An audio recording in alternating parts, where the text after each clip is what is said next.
right. We are in Genesis chapter 29. We are right smack in the middle of it.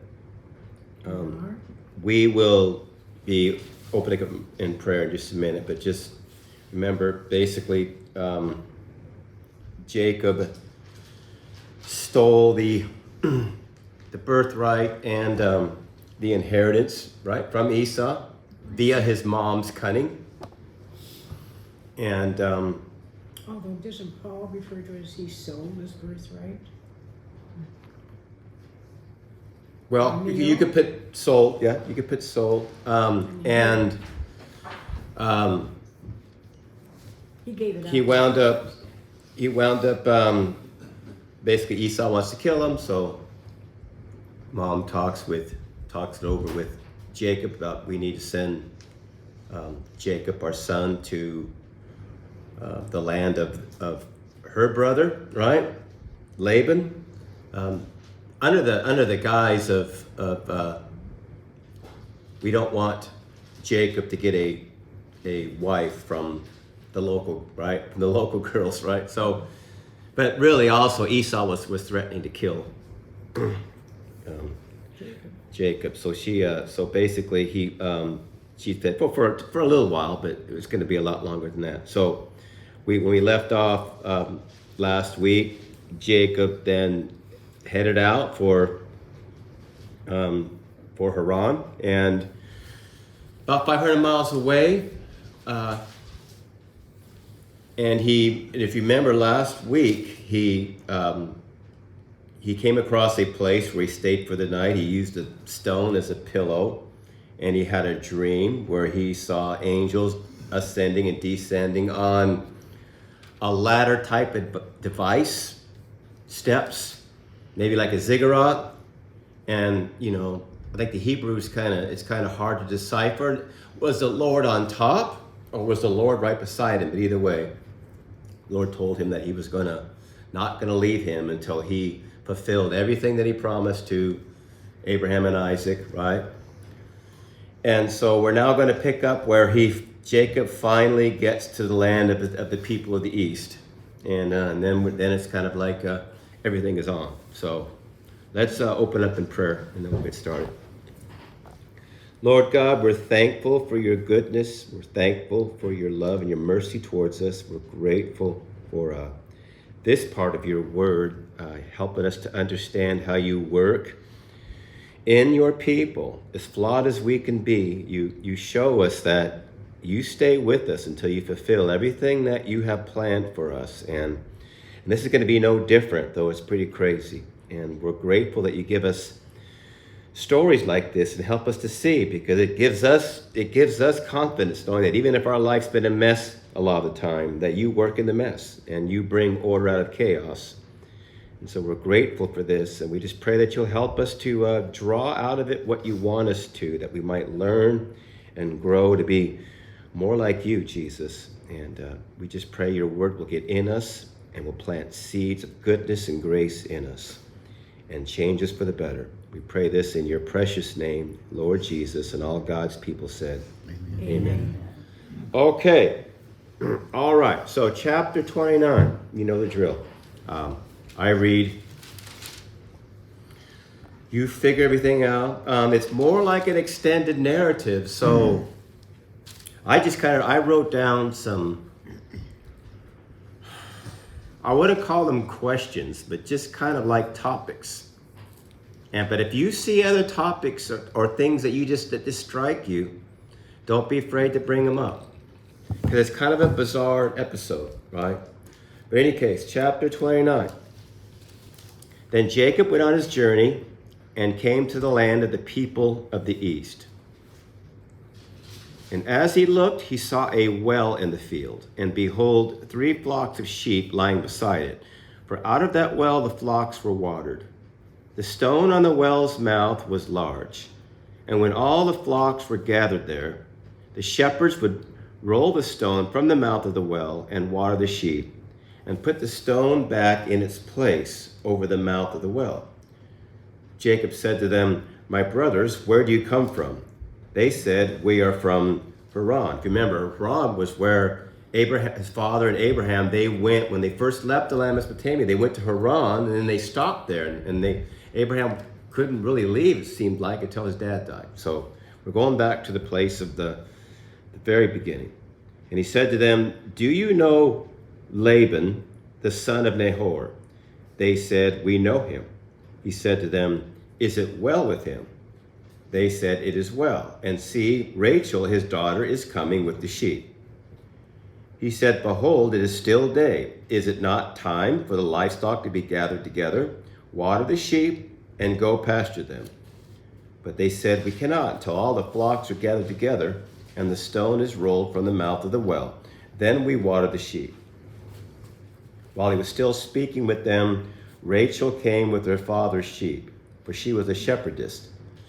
Now as soon as Jacob saw Rachel, the daughter of Laban, his mother's brother, and the sheep of Laban, his mother's brother, Jacob came near and rolled the stone from the well's mouth and watered the flock of Laban, his mother's brother. Then Jacob kissed Rachel and wept aloud. And Jacob told Rachel that he was her father's kinsman and that he was Rebekah's son. And she ran and told her father. Okay, step one. Fairly innocent in a way, kind of bizarre, right? I think back, in this day, water was scarce, resources were scarce. So there's probably contracts that were made, deals that were made with all the local shepherds and farmers about the water. And so I get what they're saying was, we can't water until everyone gets here because there's a certain way we do it. So no one farmer and sheep shepherds, they take all the stuff, okay? Jacob sees Rachel and he kisses her. He weeps aloud. What do y'all think? Kind of strange, huh? Kind of dramatic. Why is he A weeping? little I dramatic. think they are over there. Yeah. And we kind of know that that's not beyond Jacob, because Jacob is kind of he's kind of slick. But he's just traveled, over 500 Yeah. miles or about that. So, people didn't travel back and forth the way he did. So this is something really special, I would think. He actually sees a relative. Yes. And he would be overcome, I would be overcome with emotion. Kind of like you go back to your homeland or whatever, and I think it's... Well, I was just thinking, if I was Rachel, somebody I didn't know was kissing on me. Smooching on him.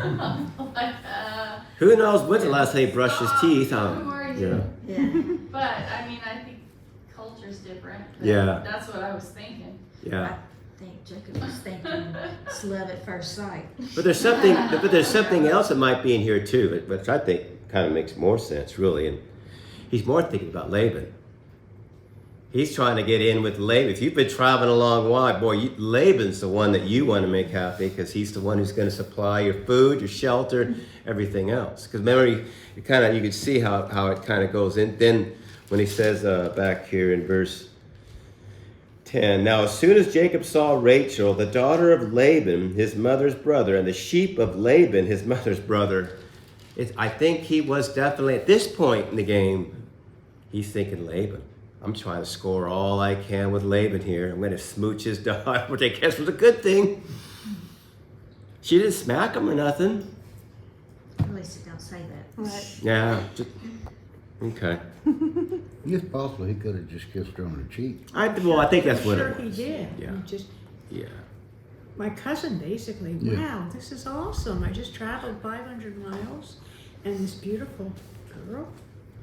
This weeping, they wept aloud. And that's definitely the emphasis here. He let a big cry, and maybe he is hamming it up a little bit. We know he can.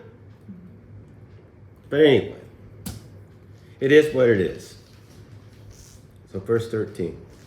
As soon as Laban heard the news about Jacob, his sister's son, he ran to meet him and embraced him and kissed him. So he kisses him. Everybody kisses everybody. Yeah. That'd be worse.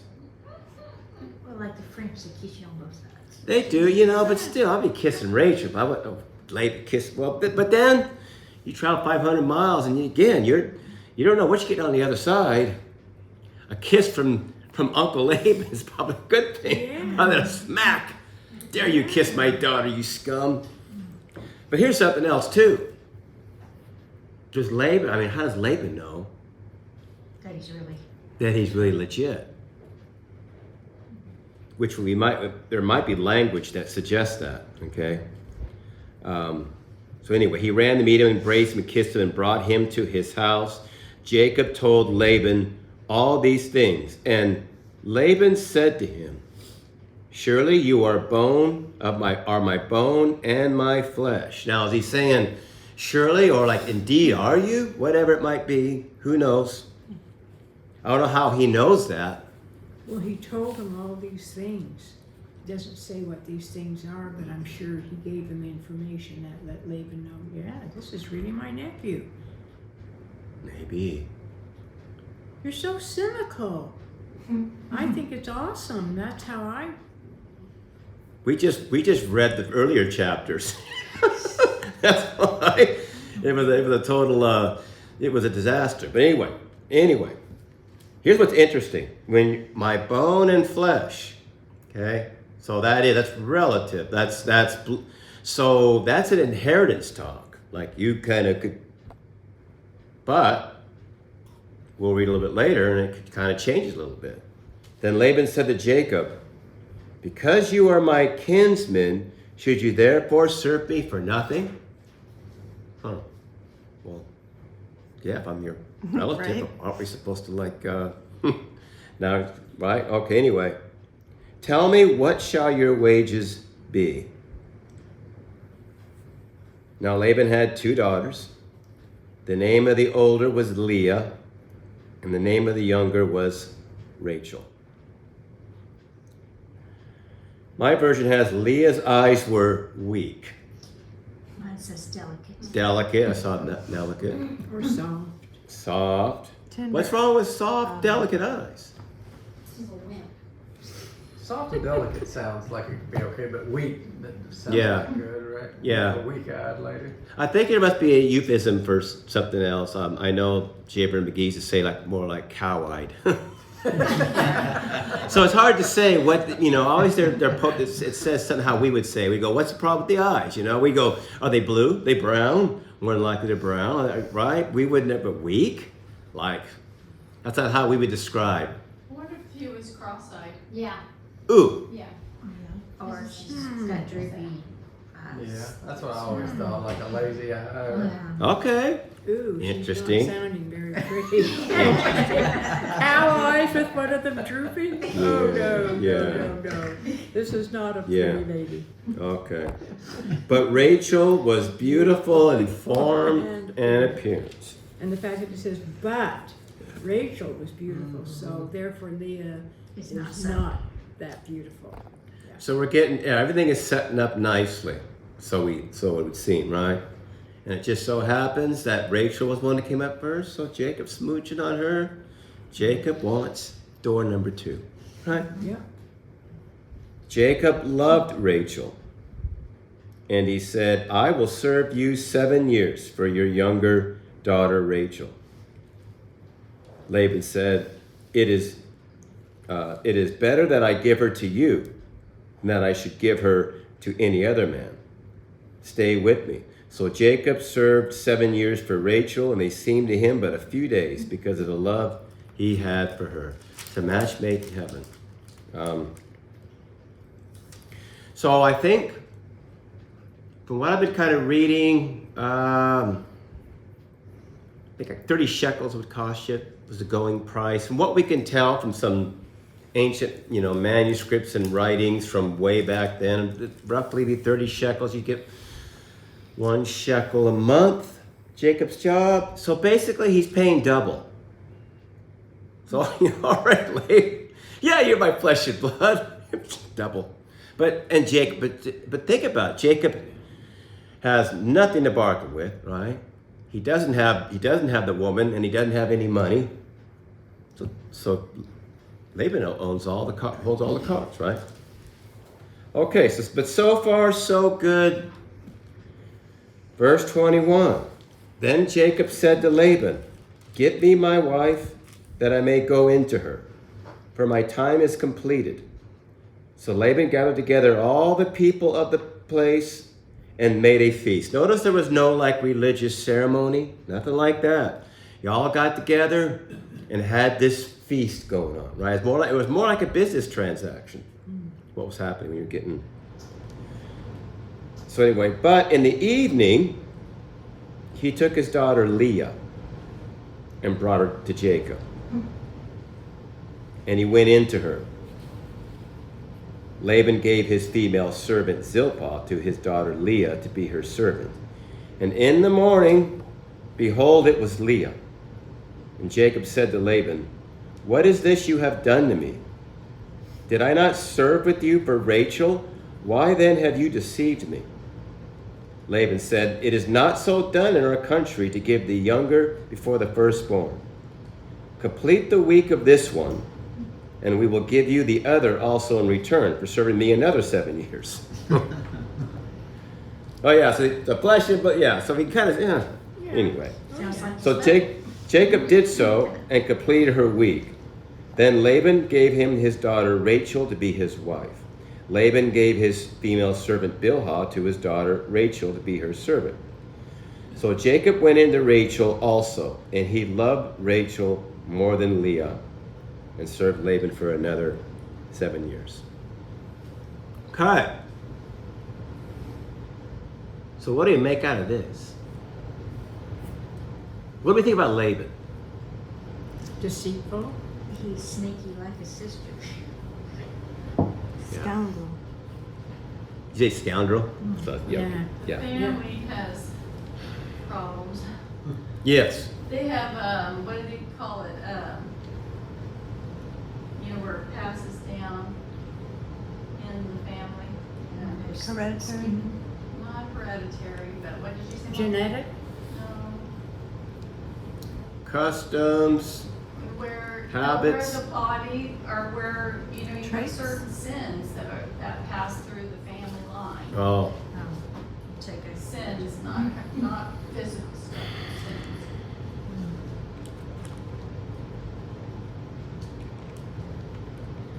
Well, one instance, right, we could see what you sow is what you reap. Because remember, what's kind of happening to Jacob now is what he did with Esau. yes. And so you got that going on. You've got, so there's this kind of balance. This balancing we're going to kind of see that God seems to do, right? He's kind of balancing the scales. But Jacob seems to be willing to do what Laban is basically asking him to do. He's not saying, "No, I'm not going to do this. Just give me my wife and I'm out of here." He doesn't have a choice. He can't do that. You got a choice. If you want Rachel, you got to. That's the whole thing. Laban holds all the cards, and so he's got to. So he basically got to stick around 14 years. Now he's also got right. You got Leah, right? So yeah. So Jacob doesn't have much of a choice. He's getting scammed, like he scammed Esau. Well, he could have just taken Leah. Which has to be kind of one of your theories, huh? He thinks that Linda. Tell him what you think.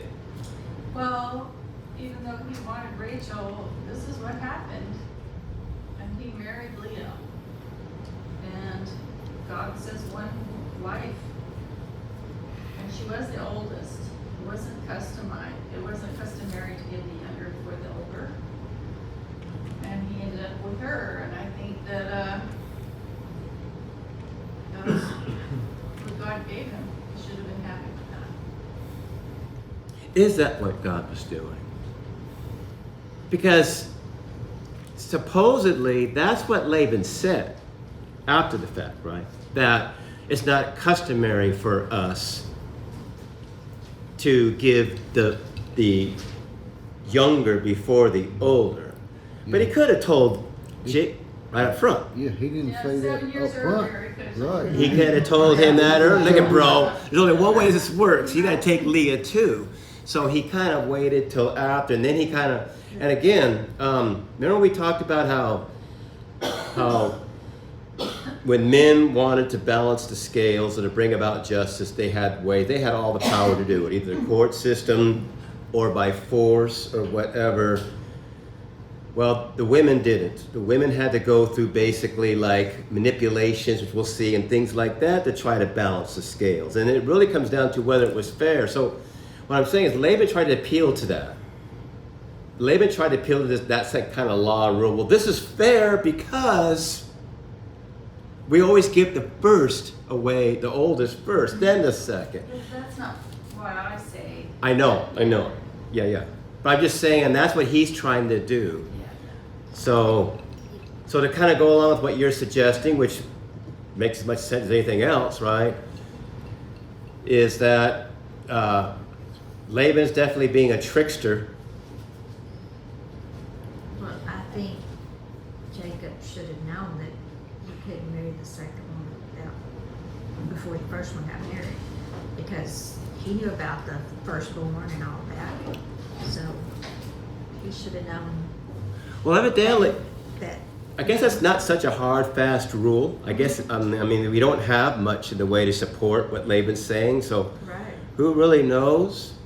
But like Linda makes a fair point. Jacob could have just took his whooping like a man, right? And took Leah. And you know, later, Rachel was married somewhere else, but Jacob was married with Leah. Jacob was what? He was buried with Leah, not with Rachel. Mm, Isn't that right? I guess we'll find out. Yeah. I also question the word term love. I mean, he just met this woman. He cannot be in love with her. It's almost like he was in lust with her. Well, before he She's so attractive. Oh my gosh. So all his juices are flowing. Oh, what a babe. He's not in love with her. He just met her. Well, he had already stayed a month before Laban Yeah. asked him what his wages should be. Right. Mom, you don't know how fast us guys can tick. We see a girl, But as soon as he give saw us him, 10 minutes and we're in love, man. Yeah. No, And then he Come comes on. 7 years. No, Kidding me? I married no, Linda you're after not. 3 months. No, you're not. Didn't No, take you're me not. long. No, you're not. No, you're not. I mean, I'm just saying he couldn't possibly be in love with her. He just met her. Now, attractive. I mean, you know, here's a Sophia Loren over there, or that's way. You guys are way too young for that. I don't know. Whoever is an attractive young woman today. That's all he saw. This gorgeous woman. Haven't you watched the show David? Well, David No, I and that don't. one girl, but they liked each other. Well, But all I'm saying is that choice of word, we just kind of accept it like, well, of course he was in love with her. He wasn't in love with her. He just met her. well, what I would say is the Bible said he loved her. Yes. I mean, so we're using that choice of word because the Bible uses it. That's pretty I big. realize that, but it's because they're not going to say he was in lust with her. Why? What did the Bible say that? The Bible ain't afraid of nothing. Pat is talking about what type of love he had, right? Thank you. Yes. There's different types. Like Yeah, agape I mean, love and- Let's see if it's in there. I'm just questioning that. Fair enough. Yeah. You know. Well, Jim, can I? But I can say this though. How much did he love her? Well, after he worked for 7 years for the lady, and then Leah got Leah instead, and he worked another 7 years. How much more do you think Jacob's got to do to show true love? Okay. You know, Yeah. I get what you're bringing up, but I don't know. It could have started out as lust and turned into love when they got to know each other after a period of time. Yeah. So. He might have liked her tattoo at first because she was That pretty could be. buff. That could be. And, Yeah, she was you the know. shepherdess. I get right? you. Yeah. It's fair to bring up that it was that. I mean, we don't, you know, the Bible's kind of moving along quickly, so we don't know how long what, but Right. it's to make the point that he loved Rachel Jim, because of this situation here, can I ask you a question? Was Rachel's womb closed because it was naturally closed, or do you think the Lord closed her womb For the longest. for the longest time? You see what I'm saying? Yeah. Because how this unfolded right now. Well, and it's interesting you bring that up, because I got two, right? I put down, you reap what you sow. So we're seeing that Jacob is, he's learning the hard, and this is good for us, right? Doesn't mean that God hates us, but he's got to bring us through the ringer sometimes. Balancing the scales. Because keep in mind,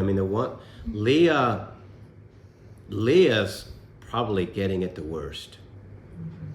And you could look at what Laban is doing. I'll get to your question, right?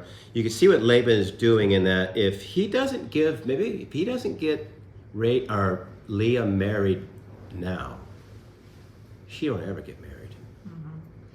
And that's not, and that is brutal for a woman not to have, right? Not be able to produce children. So it's like, I think Laban had a plan. Oh, no.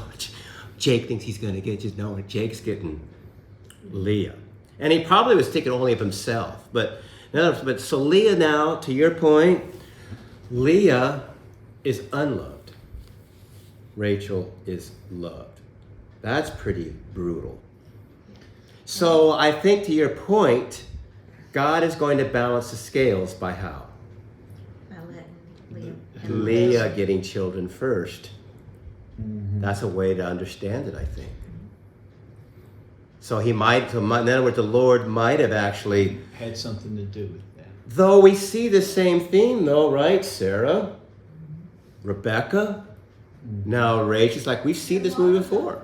Times it'll say the Lord remembered Rachel, and the Lord Yeah. remembered Yes. and opened her womb. Yeah. Oh, remember Hannah?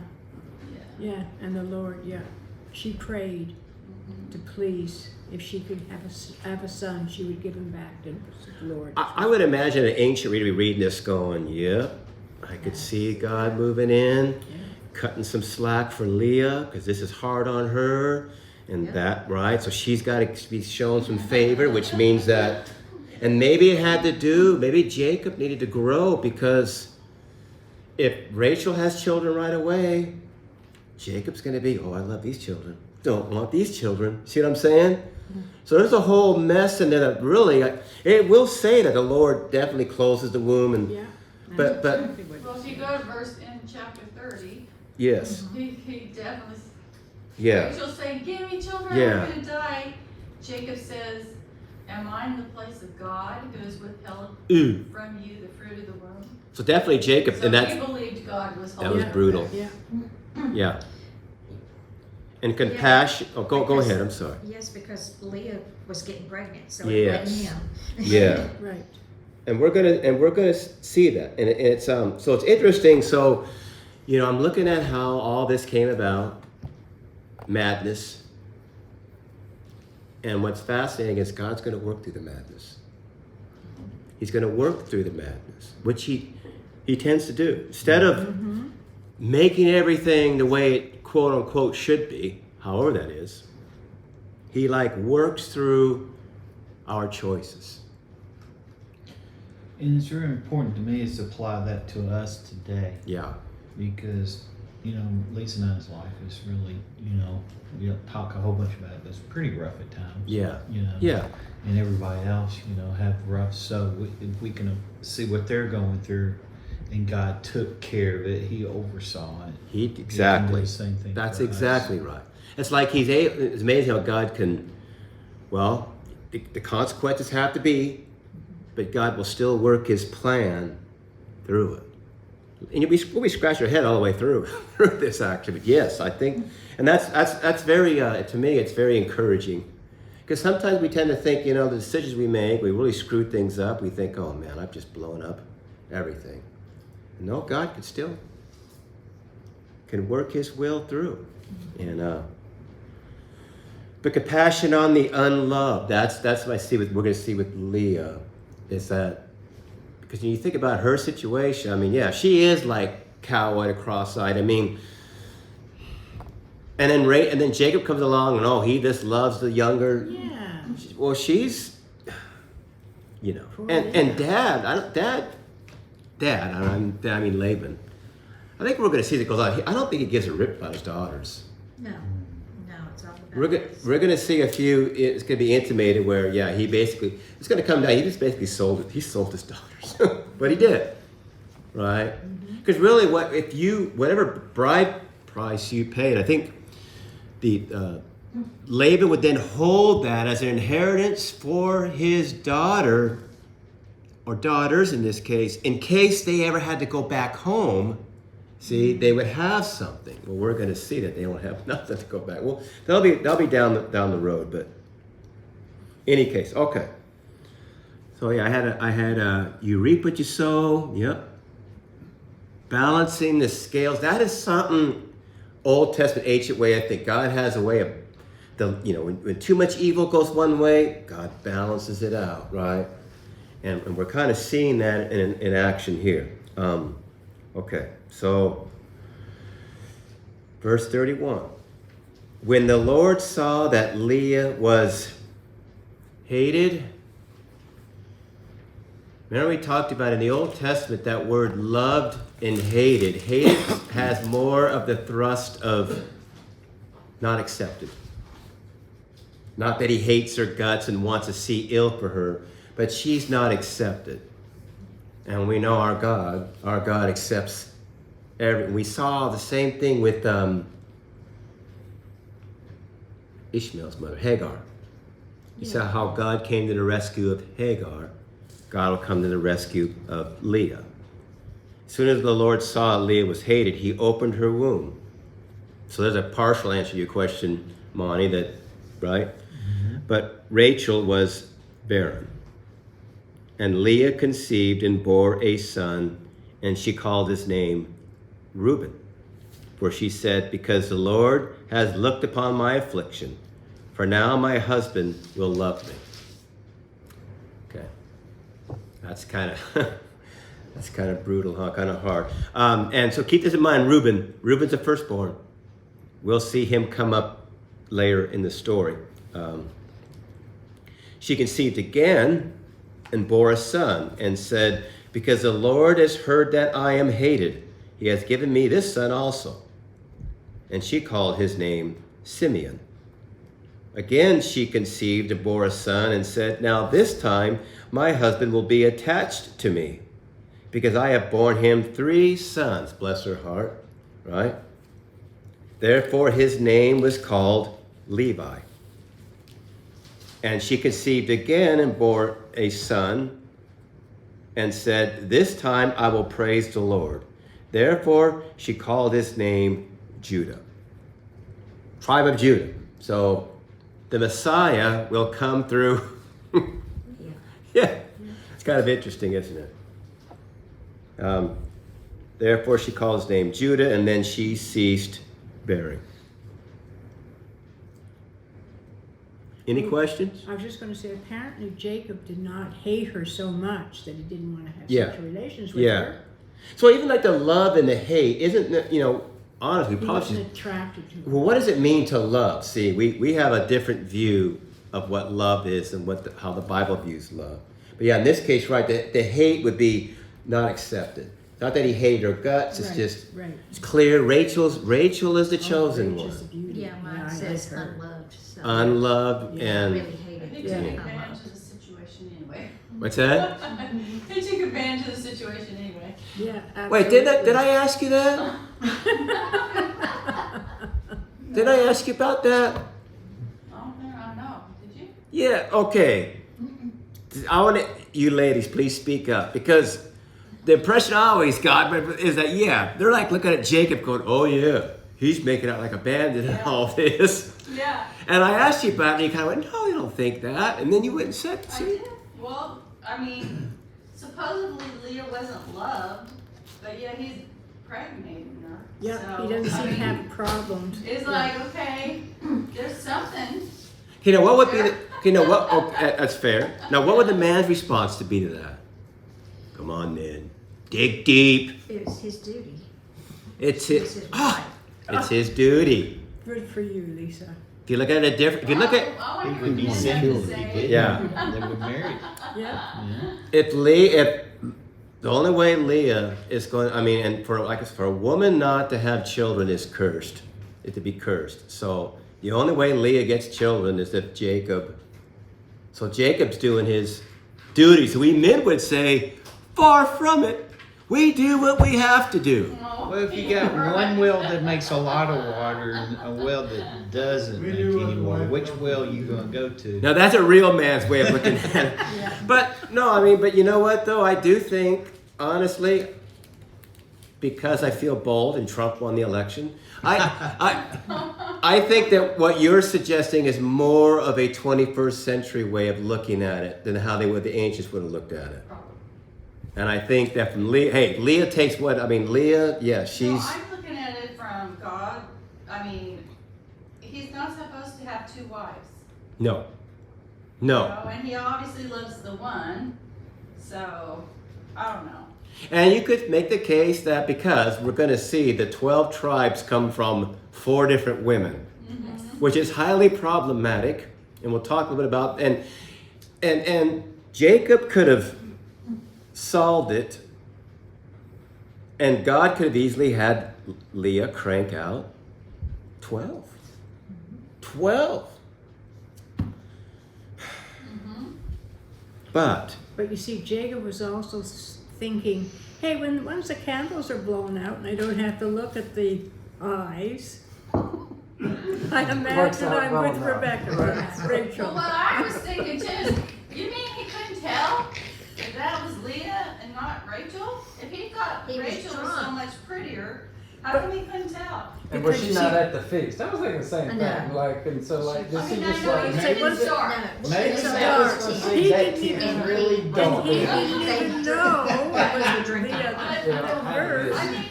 I mean, there's more than just the face, right? I mean, I'm pretty sure Oh, well. She was probably He shaped had different.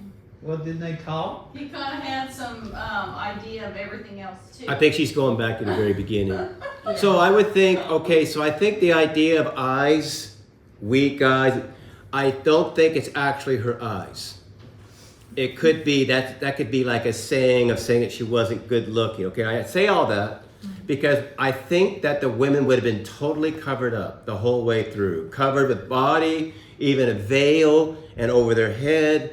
And then so that he didn't really get a chance. And then at night, maybe he was drunk, I don't How know. did he And- love her and think she was beautiful? Well, he didn't on the wedding day he wouldn't have saw.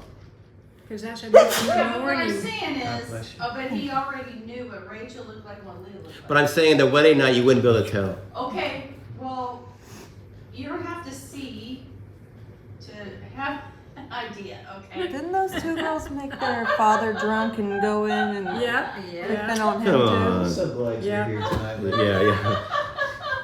No, there is a lot. Okay, there's a lot here that we wish the Bible filled in. It did not. Yeah. Maybe one was heavier under all that clothing. Yeah.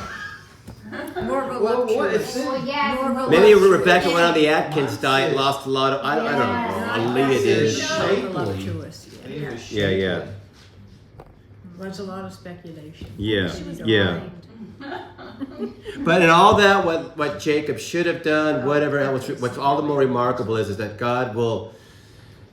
He almost as if, it's almost as if I remember it was Dallas Willard who said, when you read your Bible, a way to look at it is that God is always looking to give power and authority to His people, and to find someone who could handle it. Because you see, whether it be Abraham, Isaac, or now, it's like whatever choices they make.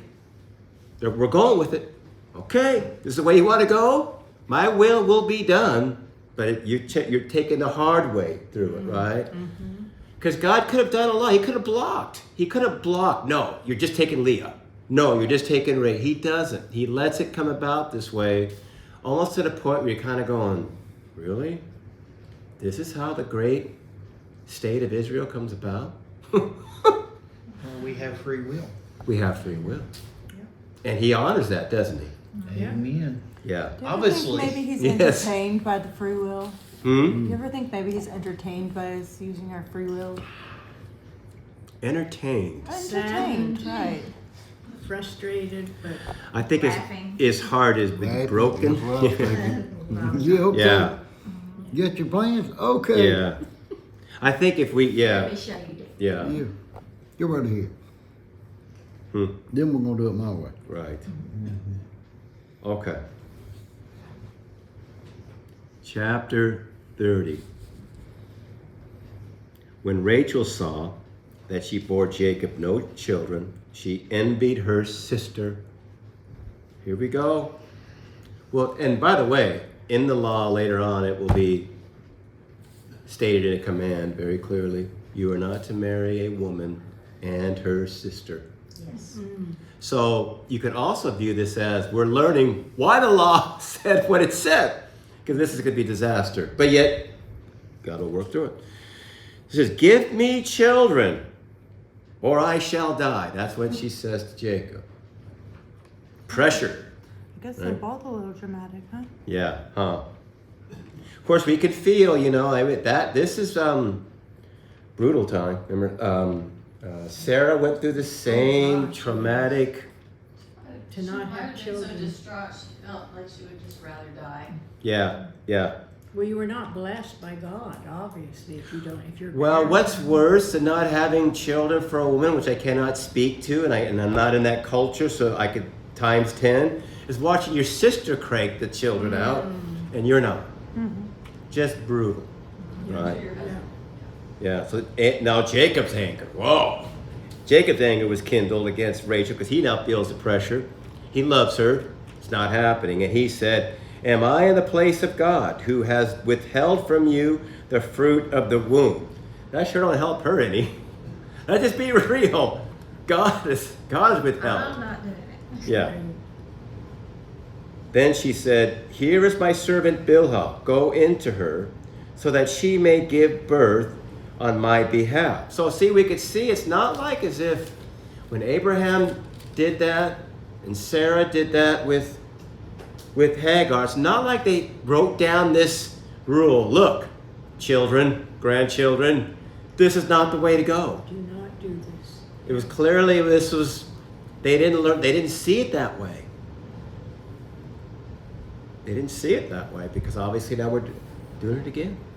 In fact, it was more important, obviously, for Rachel or any woman to have children than it would be even risking, hey, my husband might like her more than me. That's what we would never, right? So you could see. So go unto her so that she may give birth on my behalf, that even I may have children through her. That was verse 3. Verse 4. So she gave him her servant Bilhah as a wife, and Jacob went into her, and Bilhah conceived and bore Jacob a son. Then Rachel said, God has judged me, and has also heard my voice, and given me a son. Therefore she called his name Dan. Dan has a auspicious reputation. He seems to go south early. The tribe of Dan, not necessarily right. And eventually he's nowhere to be found in the book of Revelation for some bizarre reason. Rachel's servant Bilhah conceived again and bore Jacob a second son. So he seems to like... Bilhah doesn't have a problem Yeah. with Bilhah. Then Rachel said, with mighty wrestlings I have wrestled with my sister and have prevailed. So she called his name Naphtali. So she's like wrestling and fighting against her sister.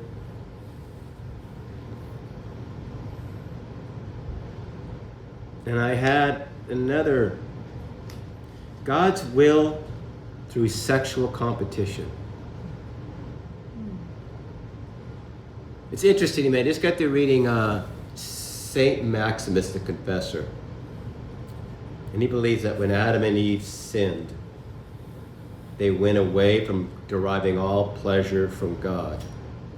And they took pleasure in the lesser things, in this case, knowledge. And from then on, we all come through sexual procreation, right? If you read your Bible, I think both Cain and Abel were born outside the garden afterwards. And this idea, and so it's pleasure, sexual procreation, that then leads to ultimately despair, right? And I just find it interesting because you can see it right here. It's like they're having children battling one another. That can't be good. Pain is what it brings. That was from pleasure to pain, you know. And you could see that where we even now our whole lives are built on this pleasure. We want pleasure in all different kinds of ways, and then that pleasure brings it because we're not deriving it from God, and then the pleasure ultimately brings pain. But I think that's bizarre because and it's kind of weird. You would think, man, this is not the way that we think that God would want it to come about. And I don't think ultimately it is, right? But he's going to work his will through it anyway. You know, think about it. Jesus was the only human besides Adam who did not come into this world through sexual procreation, right? He came from a virgin, which is kind of interesting, isn't it? Adam's the only other one. Everyone else fallen, because somewhere in that is where our fallenness comes through. Anyway, reading this old church father, boy, it's heavy, but I got a little bit of it. I have to read through it again to kind of get more of it. So verse 9. When Leah saw that she had ceased bearing children, no way is her sister going to get one on her. She took her servant Zilpah and gave her to Jacob as a wife. Then Leah's servant Zilpah bore Jacob a son, and Leah said, "Good fortune has come," so she called his name Gad. Leah's servant Zilpah bore Jacob a second son, and Leah said, "Happy am I, for women have called me happy." So she called his name Asher. In the days of wheat harvest, Reuben went and found mandrakes in the field and brought them to his mother Leah. Then Rachel said to Leah, "Please give me some of your son's mandrakes." But she said to her, "Is it a small matter that you've taken away my husband? Would you take away my son's mandrakes also?" Rachel said, "Then he may lie with you tonight in exchange for your son's mandrakes." When Jacob came from the field in the evening, Leah went out to meet him and said, "You must come in to me, for I have hired you with my son's mandrakes." So he lay with her that night. And God listened to Leah, and she conceived and bore Jacob a fifth son. Leah said, "God has given me my wages because I gave my servant to my husband." So she called his name Issachar.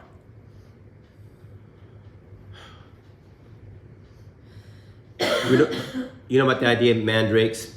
It's supposed to be an aphrodisiac. Right.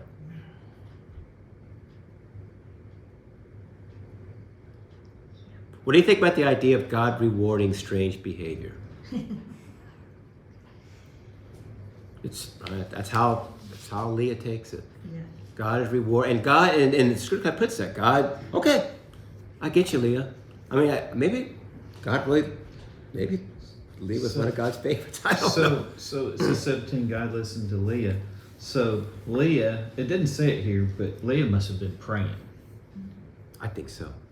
And it didn't say she was praying, Right, but obviously right. she was praying. Yeah. Isn't that interesting? Yeah. She had a relationship with him. And somehow, you know, some preacher somewhere is going to like draw an example of this because, you know, she got up there, she did something too. She prayed, she got up there, she made things happen. In this case, she did something very odd. Okay, I'll sell you mandrakes if I can sleep with Jacob, you know. And he was her husband. Looks like the girls were in charge of who was with him. Had the schedule. Yeah. Yeah. That's what it sounds like to me. Yeah. Hmm. Jacob didn't have a whole lot to say, it doesn't sound like. That is kind of interesting, isn't it? No, he doesn't, huh? Huh. Where am I going tonight? Hmm. Hmm. Now, a lot of ladies will think, man, Jacob's got it good here. Tough life. Is that what you ladies think? No, I don't see competition, and that's basically what seems to be going on here. It is almost like a competition, isn't it? I can't think Yeah, yeah. even being a man that would be something he would think, wow, this is awesome. Hmm. No. Yeah. No. Well, I'm sure there's some men that would be that way. Yeah, Yeah, but, They think they would be that way till they're in it. yeah, Well, look at the Mormons. Two sisters fighting. Yeah. yeah. The Mormons had Multiple several wives. wives. I think that's done away with. I think Well, so. a lot of it Well, is, they there's still- still a there's still some- faction. Still some that Yeah, do. there's Still still a some do, yeah. faction that have multiple wives, yeah. Mm. Hmm. Okay. But Anyway, no, yeah. I would think that a man would think, no, if one wife, life is simple, or simpler, but simpler. Certainly Competing. just the strife of it and Yeah. the pleasantness of just Yeah. being Yeah, around yeah. it. No, you have to come into me What are tonight. y'all arguing because- about tonight? What's Yeah. going on over here? Yeah, no, I can't imagine him thinking. And I think for a lot of them, really, when they married multiple, it literally was for the children. They having a lot of children. That's what you did, and you desperately needed all the children you can get. So you would have more wives if you wanted. That's what we saw Abraham doing, right? He's trying to get as many children as he can before he. And then he winds up sending them away, though. Yeah. But, I mean, Yeah. Yeah. it's through I your guess own the blessing. concept is just completely foreign now. The whole Yes. as a lady, give you another lady as my servant, but it's my child. Yeah, that is really that bizarre. doesn't exist, I think, in any Oh, no. culture No. or That- anywhere No. That forever, doesn't a long even time. make sense. It's yeah. just like a Like- surrogate. Yes. Yeah. Yes. But it's not though, right? No, but I'm It's saying- completely right. another woman's Yeah, but child. even if a surrogate, like it's just the dude stuff and the surrogate stuff, right? So Yeah. The woman has nothing, so in bad situations, the surrogate's like, well, that's my kid, I'm not giving it to you guys. Yeah. So, Which I don't think her and her status, it's kind of, I'm not sure.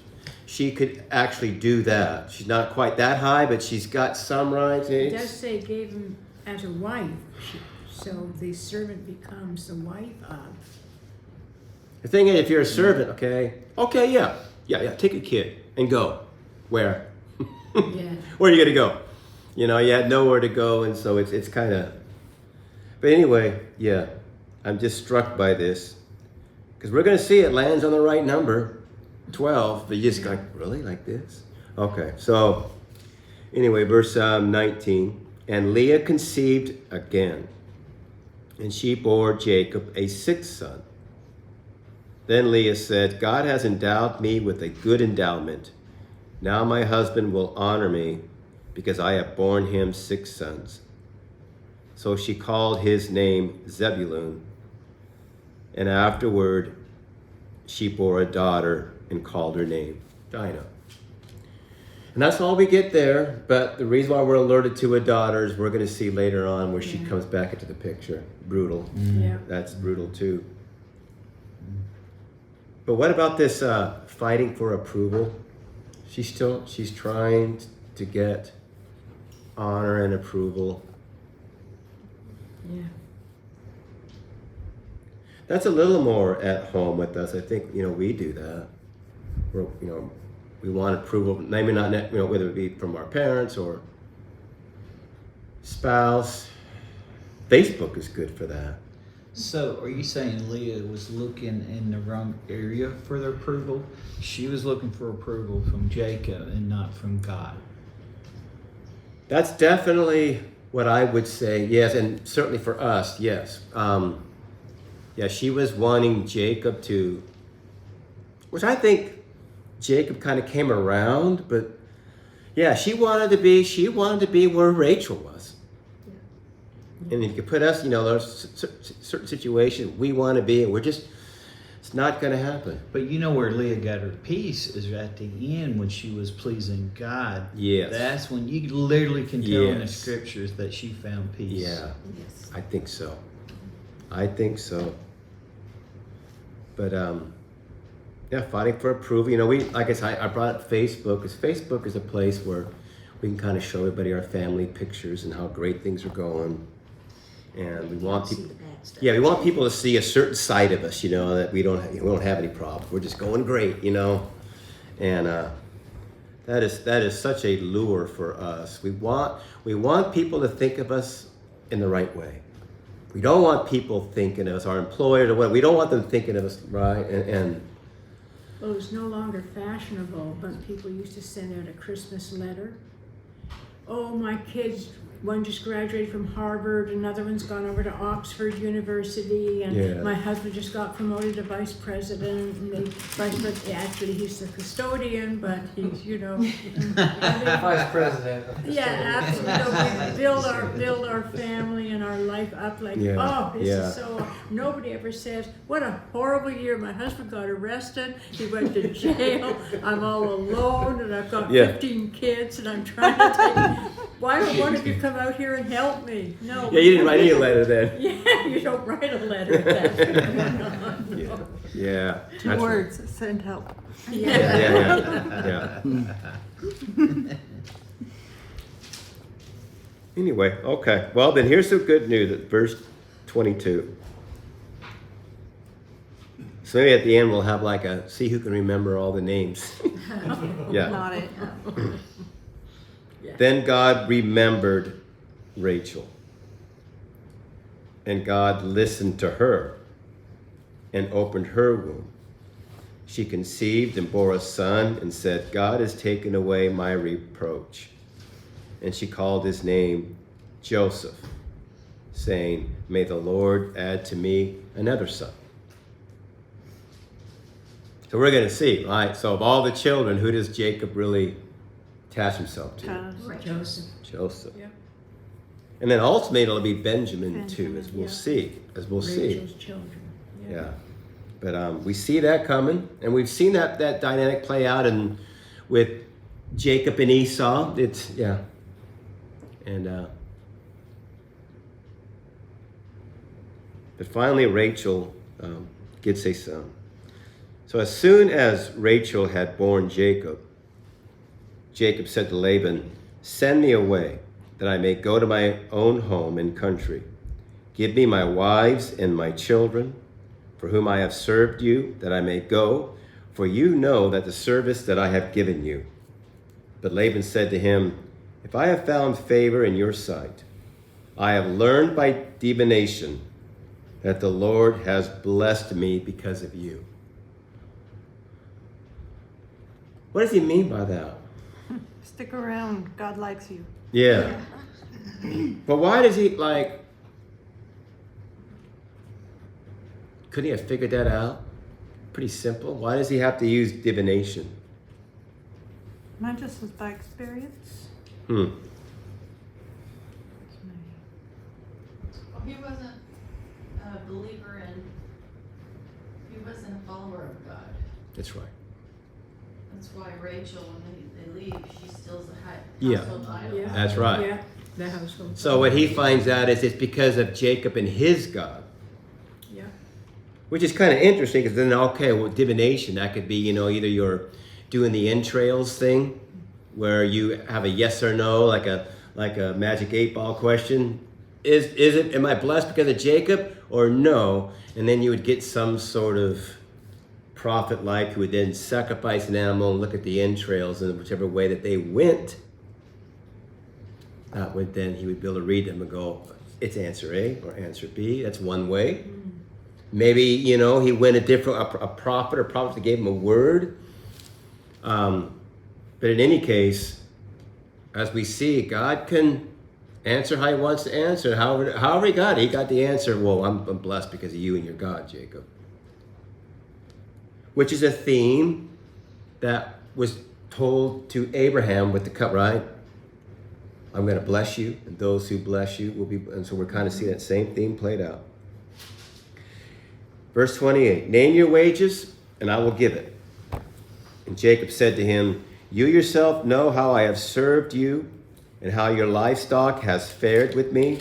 For you had little before I came, and it has increased abundantly. And the Lord has blessed you wherever I turned. But now when shall I provide for my own household also? He said, what shall I give you? Jacob said, so he doesn't want him to go. And think of it too. Laban's got, what, 11 future lawnmowers. Right?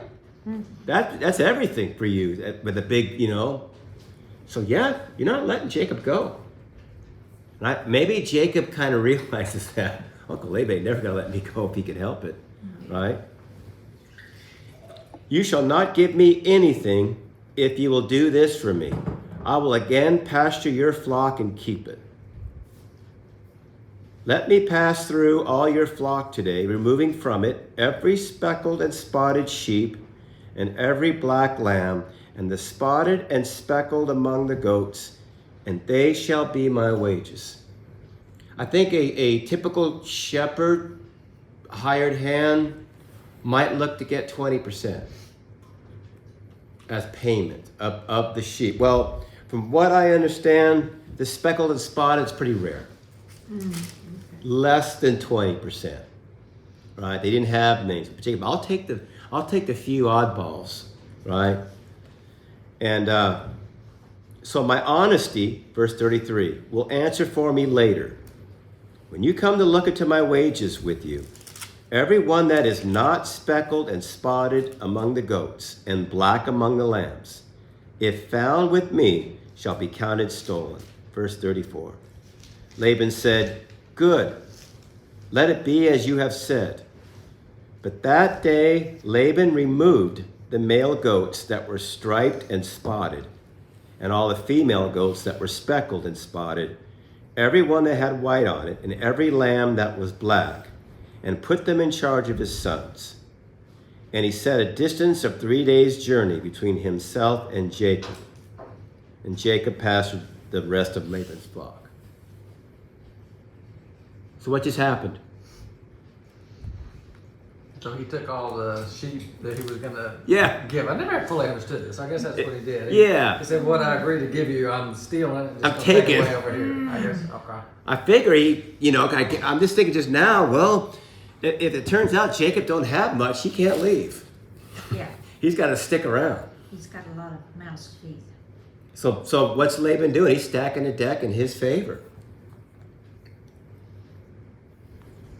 Kind of fascinating. I did not pick up on that before, that it was Laban who basically. Yeah, this whole scene's always been, the next part. Yeah, it's even more weird. I don't Yes. understand it. Yeah. I hope you're going to explain it. Yes. I'll know what it means. Yeah. Did you notice too, and he set a distance of 3 days' journey between himself. I can't help but see, so basically Jacob is dead and buried, right? 3 days, he's done. God's going to raise him up again, right?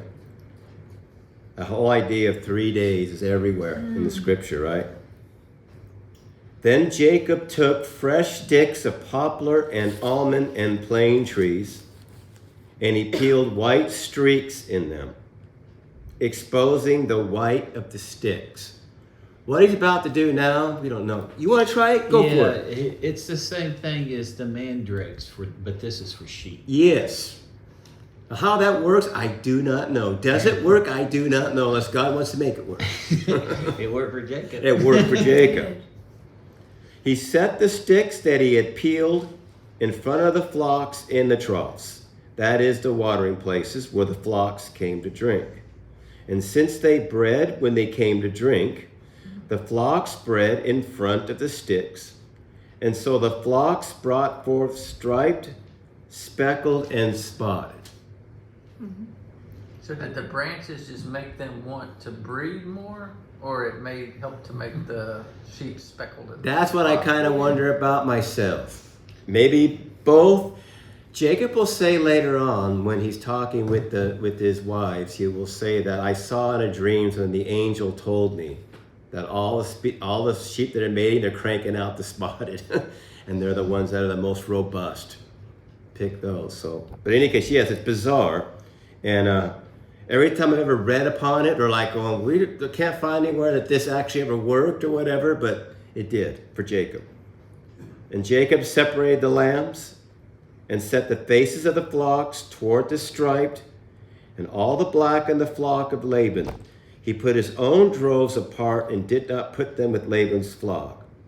So that whenever the stronger of the flock were breeding, when they got the strong ones, right, that were breeding, Jacob would lay the sticks in the troughs before the eyes of the flock, that they might breed among the sticks. So it seems to imply that those sticks somehow Influenced how they were being born. Like the farmers knew certain things, you know? Like today, Yeah. farmers know how to do certain things that like I wouldn't know nothing Yeah. about. Like the farmers harm that to you. Mm-hmm. But the feebler of the flock, he would not lay them there. So the feebler would be Laban's and the stronger Jacob's. So Jacob's learning how to be a conniver. He's being a master, right? Or is it, remember what we talked about? That sometimes to get justice, things had to be done to make things right. That's why God didn't give Rahab for lying, didn't give, right? He won't also, oh gosh, what's her name? Tamar.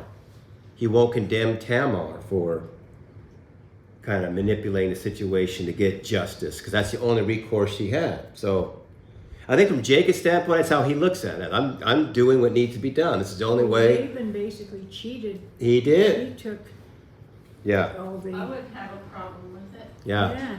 I Yeah. would do the So same he was thing. just kind of getting his just desserts. I'm just doing to you what you did to me. And all he's doing is he's just basically using his ingenuity to. Yeah. Thus the man increased greatly and had large flocks, female servants and male servants, and camels and donkeys. So he's acquiring wealth. He got rich. And we saw how it happened to Abraham. He certainly got more wealthy when he went down to Egypt. Isaac acquired quite a bit. Jacob did. Of course, we saw Jacob. Jacob's always okay. What do we do with all this?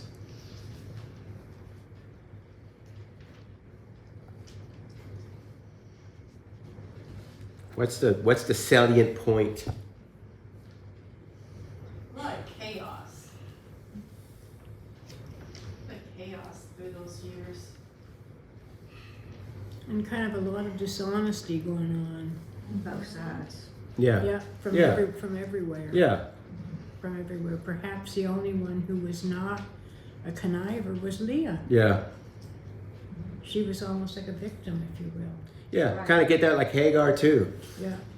Hagar I didn't and ask for this. Yeah. This is, But she was in on the initial deal, though, I Yes. suppose, right? Yeah. Yes, but I'm sure her father. It says her and father mother took her probably- and, Yeah. She probably didn't have an option, I'm sure. No. but- Yeah. and if we're keeping score the way we do it in the 21st century, Leah had 6. Leah 6. Even more than the servant girls.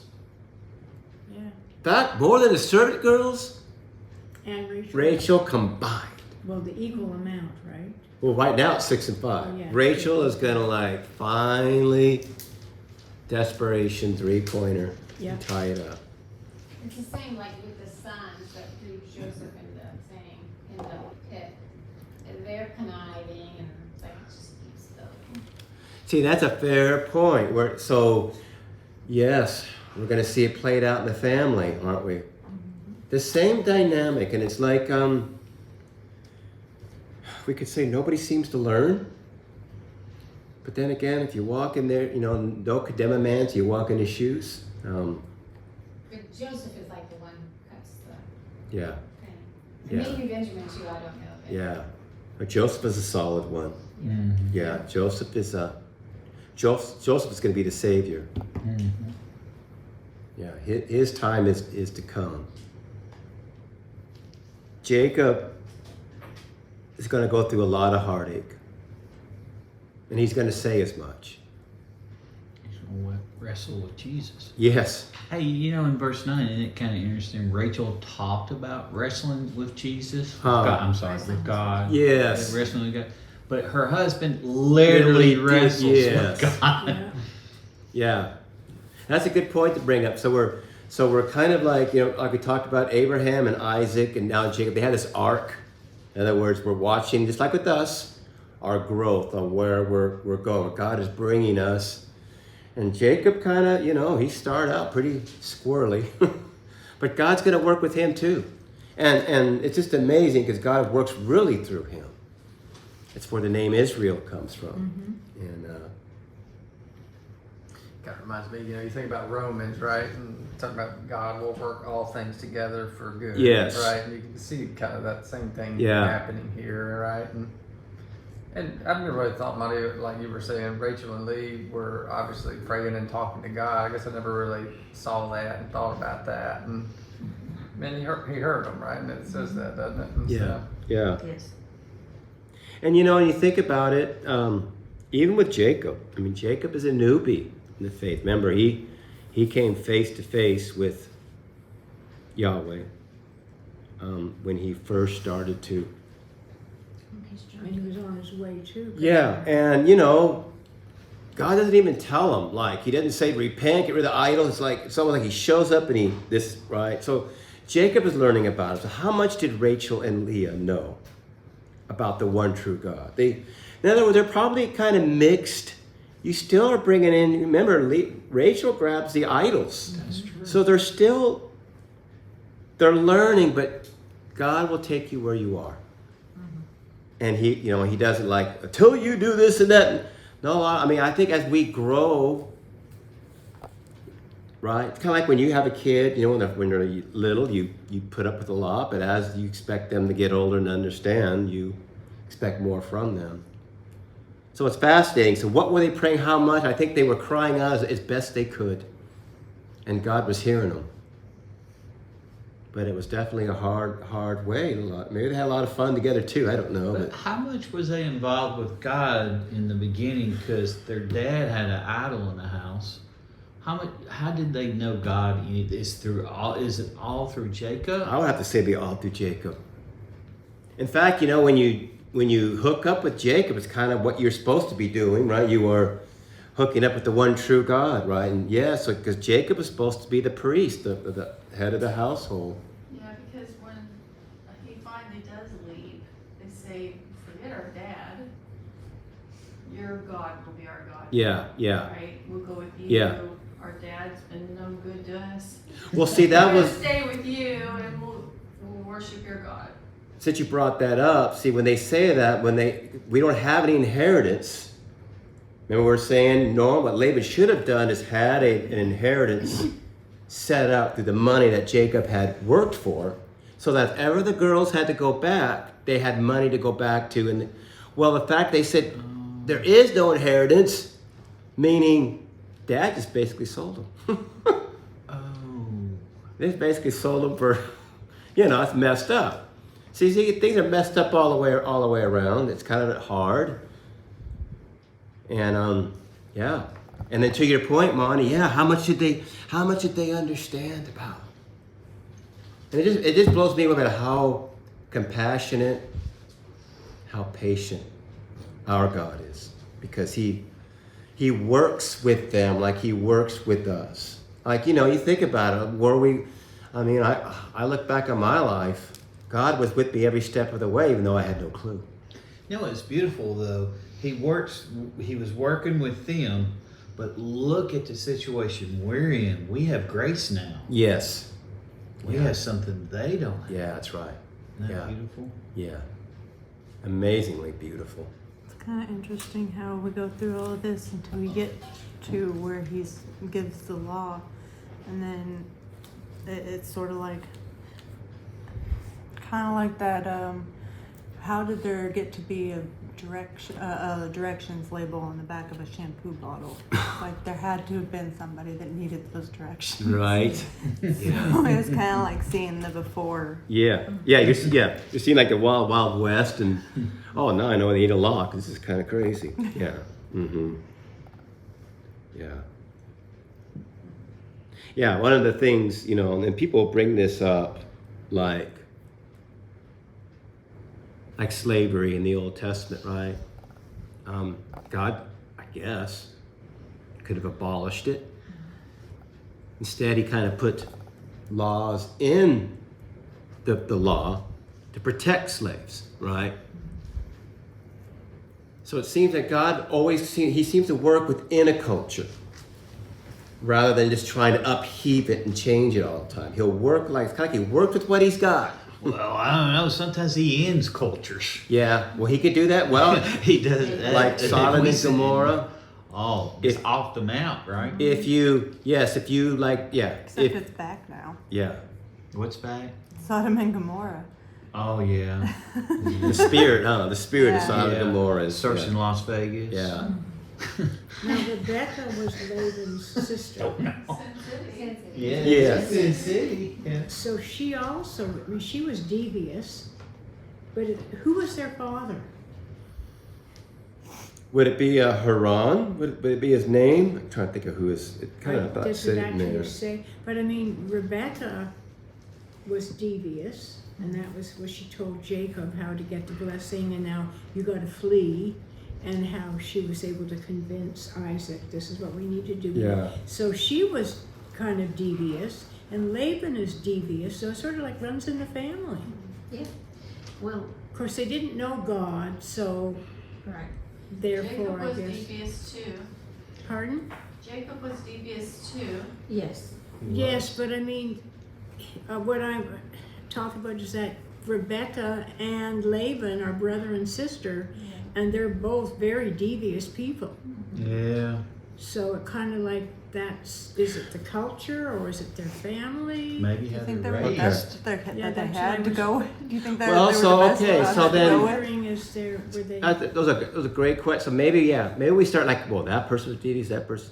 Maybe everybody was, and then that goes back to. And this is something you could always share with your friends who don't like God, don't want the Bible, don't want church. Our culture is like hugely been influenced by the Bible.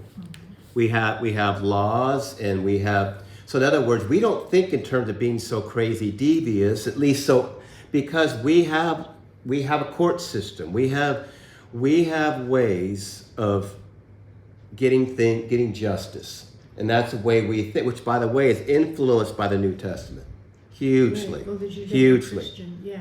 So exactly. So, but back in here, that was not the case. Right. You did not have that. Justice was kind of brought about by kind of whatever it means. Devious, maybe. And there were later on there'll be the Hammurabi text. You had texts on how a society was to be run. But yes, being devious was a way that you. That's how you got things done, I guess. I guess we would call it interesting, shrewd, right? Yeah, Shrewd. shrewd. Which is interesting, because I get the word shrewd, which, by the way, Monty, you might have come across it. Oh my goodness, what was the name of? Is it Shimi? Is that the name of David's brother, who talked? Absalom's brother, Oh, who raped raped the sister, Absalom's Abigail. sister No. Tamar. Tamar. Yeah. And who was the guy? Oh, it was his brother. His brother We talked. just read this. But the word was shrewd. Uh-huh. It's what they used, and he was shrewd, and he gave advice, and this is how you can get the girl. And what's interesting, that same word shrewd is what the serpent, His the word the cousin, serpent was. wasn't it? His His cousin. Yeah. Yeah, Right. so the serpent was shrewd, and that word shrewd it's kind of could be good or bad. It's kind of like if you're, so to your point, David, if you're moxie, you're shrewd, be as shrewd as a serpent, innocent as a dove, Jesus would say, then you just, you're wise, you're cunning, but you cross that line, you're suddenly devious. You know, you're taking advantage of people. Well, yeah. So, yeah. that's what I'm Well, saying. you can be shrewd with good intent and bad Yeah, intent. yeah. That's your intent behind the Shrewd, you're shrewd. kind of like clever. Yeah. Yeah. Yeah. So if you're shrewd, if you're looking to get justice, but then what? Justice in the eye of the beholder. What you think is justice is really you just want everything, right? Yeah. But you can see it definitely. Wild Wild West is how. That's how they all got. That's how you got things done. That's why. That would explain why Isaac did what Abraham did and lied about, hey, she's just my sister, about his wife. And it's why we're seeing the same things over and over. You calling this shrewd? Yeah. Well, what I'm saying is, I am saying that they didn't look at it as, is it bad or good? It's like, this is how you do it. Yeah. Oh, Otherwise, This is how you do it. We don't. Because that during that time that was normal behavior. That was kind of normal behavior, and look at how the same, like what they're doing with the children. It was the way it was done, and it seems to be that it was doesn't make it right in God's eyes. I'm not saying that, No. but it was acceptable in society. It was a way. It's a way you kind of, It shows kind of really though how far they got off from God, how the difference between the Garden of Eden, where everything was perfect and just Yes. and everything, and then by the time you get to them, they know nothing about God's laws. Yeah, and because, right after Adam and Eve, now there's sin in the camp. There's corruption. Mm-hmm. And, once once you make one road go like this, like it just, right, then you just have to what we get here. And God He's working by process to do what? Save the world. To save the world. Through Jesus. Exactly. Through- First he has to he calls Abraham. Remember, and through Abraham and his seed, all the nations of the earth will be blessed. So really, we're just kind of reading through, wow, we're watching God using human will, and he's bringing about, and a lot of times it looks like, man, his plan's going to blow up. No, but God, It never in the nick of does. time, And in this case, because remember, now God is going to use the nation of Israel as a vehicle to save the world. And then we know what happens with the nation of Israel. Because there's sin in the camp all over. And it's back. Yeah. Okay, so what do we learn? What's the big idea?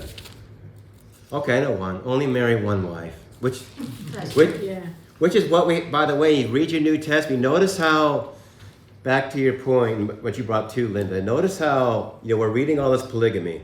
To the point, with David having so many wives, Solomon, we're kind of wondering, what does God want? I thought, well, we learn, by the time we get to the New Testament, they are, right? It is heavily, He makes it clearly. yes, And Jesus, they even go after Jesus on that yeah, marriage. they did, didn't they? And They Jesus, tried to trick him. and he went right back to the beginning, didn't he? He went right So back to in the Adam and Eve. beginning, it was not so. Yes, exactly. And now when you read your New Testaments, how does Paul write it? One man, one woman, right? It was confusing. Yeah, and you don't give it 22 sisters. Yeah. That when God Yes. told David that he blessed him with many wives. Yeah, So I know it's it. kind of like confusing. It is very confusing. Now, David married a lot of women for political reasons. Correct? Well, Solomon, Solomon. but I think they all did, yeah. Yeah, but Yeah. with And Jacob. children. Jacob, he thought he was marrying Rachel. In fact, he married Leah. So then what I really want Rachel so I can understand. Yeah. And then the two servants also became his wife because his wives, his sister wives Yeah, said, yeah. no, now you need to sleep with my servant so that I can have a baby through her. Yeah, And so that's, yeah, so he actually, I think, did want to do it the right way. Right. Just marry one woman, Right. I just want Rachel. yeah. That's fair. I But think then it's, deviousness brought about by Yeah. Laban brought about Yeah. all of this. So this is what happens when you're devious. mhm. But it did come back to bite him, didn't it? Yeah. It bit Laban, I mean, came Yeah. back to bite him, so. Yeah. We're going to see he kind of. He got what he deserved. Yes. Absolutely, he got what He started out with little, and he's going to end with little. Yeah, but Yeah. he got just what he deserved. Yeah. So yeah, okay, one wife. That's a good one. Yeah. Yeah, and it kind of seems the apostles are when they're writing their letter, they see it as a new age. It's here, and now the church is to live as if we're not Wild Wild West anymore, right? This is Christ's kingdom, and so okay, that'd be one. Two, it's very encouraging that, I mean, let's face it, for a lot of us, so we haven't made the right decisions by a country mile. We've made a lot of bad decisions, and sometimes we feel like that we've done irreparable harm to ourselves and to our families. But we read this and we go, okay, I see a lot of pain involved, but God can still work his will through it, and does all the time. In fact, remember, you'll read through all this and you'll go, okay, how can God work his perfect will through imperfect people? Because if you were to ask me, Jim, you got to do this cooking, you got to make this custard pie perfect. Well, I go, okay, I got the perfect tools, I got the perfect ingredients, perfect everything, right? Because if I had something that was flawed, it wouldn't be perfect. So how does God work his perfect will through imperfect people? Well, that's why he's God. Because he's perfect. Yeah. But let's just say how Jesus went straight to Paul and converted him on the road to Damascus, right? Paul was not going toward it. He made a huge following to decision changed Paul's heart, right? Yes. The one, you persecute me. He was not, as nobody was working in his. So I think God being perfect, he knew Paul was a like a major thing had to happen with Paul to change. And Paul wrote almost half of the New Testament. You know, and that's a great point, because like, why that? Why, God, why do you go and stop this guy? Yeah. When you could just use somebody who's already on your team. Yeah. Right. And have him write the new. Why do you have to go out and stop Paul, who's been a trained, a wrecking ball for your church, and say, okay, you're going to be my guy. You're on my team now. You're changing teams. You're changing teams, pal. Maybe some of it, like God just shouldn't say, I'm going to make this clear that it's me doing these things, right? Some Yeah. going to work in ways that maybe seem strange and make it more clear that this is me in control. It talks about, working not through the wise, but through the weak, right? And through, Paul and Saul is like, well, who could have done that, right? To kind of make such a dramatic turn in his life. I think maybe some of it's just That's a great point. Yeah. I'm going to just demonstrate clearly. Yeah. that this Who's is in me. charge here? Yeah, that's Because great. if he had used the person that was on his team, Yeah, then that would be like saying, well, yes, we can That's go to not- church and use somebody Yeah. that's already working for me. No, I'm going to bring somebody entirely who's going down the wrong path and show you that through Yeah. my love and my power, I can bring this about. Yeah, because I was thinking the same thing when you were saying that. now he could have done that to Caiaphas. He could have done it with the Pharisees. But it was so dramatic with Paul. Yeah. He really wants to get our attention. See, I don't care how bad you Yeah. are, how wrong past you are, I'll still use you Yeah. if I choose. Yeah. Well, If I Paul also choose. says, doesn't he say that God used him, showed mercy because he did it out of Yeah. ignorance? Yeah. Yeah. Yeah, you could make a case, and this is where we really get into dicey, that Paul, there was something in his heart. He had true conviction. He would, yeah. So, because when you read the book of John, you get this impression that when Jesus shows up, he reveals who the sheep and who the goats are. It's not like, it's not like it's a neutral playing field and people start picking. It's like there were already people who wanted to know God, had no clue, wanted to know. And those people who wanted to know God, well, they saw Jesus. He's the one. And then, but then the ones who really didn't want to know God, they they couldn't see the Father. They couldn't. Jesus, but was just nothing but a pain in the neck to them. Would that explain with that staying on that track? I think you said, Jim. There's people in the world just don't know Jesus. Yeah. They just don't. Right. So using that thought, maybe God knows who had a true heart. You see what I'm saying? Because Yeah. I wrestle Yeah. with that thinking all the time. Yes. You're right. No, it's really hard. It's really hard to figure how, because then you read other parts of the New Testament. It's like we were all dead in trespasses and sins. Well, if we're all dead in trespasses and sins, then how did any of us see? We talk about this in our Bible class. How did anybody see? Well, because God took the blinders off. Okay, that makes sense. And then I was able to see. That's actually God working before I'm saved, you might say, to help me to see so I will choose rightly, because I couldn't choose. That thinking goes. But then you go, well, then wait a minute. But not everybody sees. So God must only do that for some and not for others. Ew. Doesn't See- make them all sheep, or he doesn't make them all goats either, though. Yeah, right. So so yeah, or yeah. It's beyond our pay grade. Maybe there's a possibility that he does take the blinders off. And it's the individual, their heart, that will choose whether or not they Yeah. want to see Yeah. or, nah, I don't want to see. Yeah. So to your point, that's another way some people to explain my dilemma that I put out there.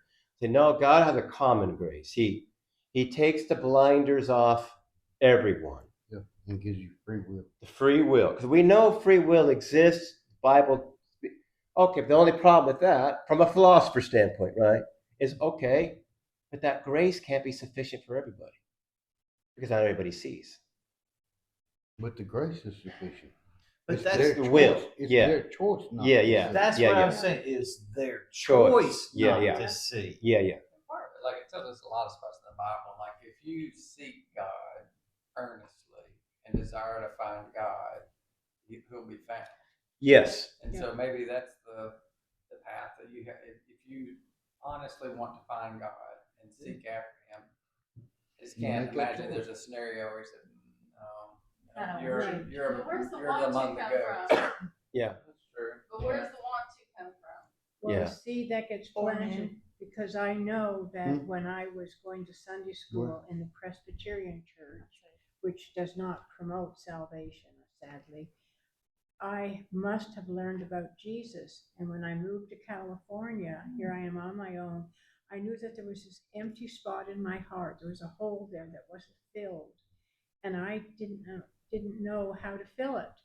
And I just kept thinking, well, what's this Jesus? So I started studying with Jehovah's Witnesses for 3 years, and you name it, and I studied with these people. And finally, the right person said to me, do you know Jesus? And I said, oh no, I have to get my life in order first, and then I can know him. And he says, you got that backwards. If you know him, then your life will fall in order. And I kept playing that out. It was a couple of years later that I finally thought, yes, now I get it. I need to accept Jesus. And so I went forward at a concert where Jesus was being promoted. And with that note, see that maybe what made Paul different than Caiaphas, those high priests, that Paul, well, he earnestly thought. He's ignorant. I am serving God. I am wiping out this bug called the way. And then that's when, and remarkably, like you said, what Jesus said to him, stopped him and said, why are you persecuting me? But Paul wasn't persecuting him personally, he was persecuting the church. But Jesus saw, you're persecuting my church, my body, you're persecuting me. Can you imagine how he hit him like a ton of brick? Can you imagine? Yeah. He was probably speechless. Yeah. After that. He was, yeah. He was. So anyway, that might, yeah. So that's, all that stuff is amazing. And how did we get there? I don't know how we got there. Well, your comment. Oh, yeah. Earnestly seeking God. Yeah. And I was earnestly seeking Jesus. I just didn't know how to go about it. Yeah. Didn't know how to go. And most people don't. How do you find Jesus? How do you seek him? But I'm thinking, God, why Abraham? And Abraham and Isaac and Jacob, they didn't like all of a sudden. They just weren't all of a sudden. Okay, I am firm Yahweh. I think they came from a background kind of like us in a sense, but maybe like I wasn't raised in the church. They weren't raised, and so you come to know God the best you know Him, and then God wants you to continue to seek out after Him. But they were learning, and one of the things they need to learn is like us. They had to learn to trust God. Trust me when I tell you, right, I'm going to give you this. I'm going to take care of you. And and Jacob has to learn that now too. And we're at the point where, well, Jake, I don't know what's going through Jacob's mind other than cranking out children, but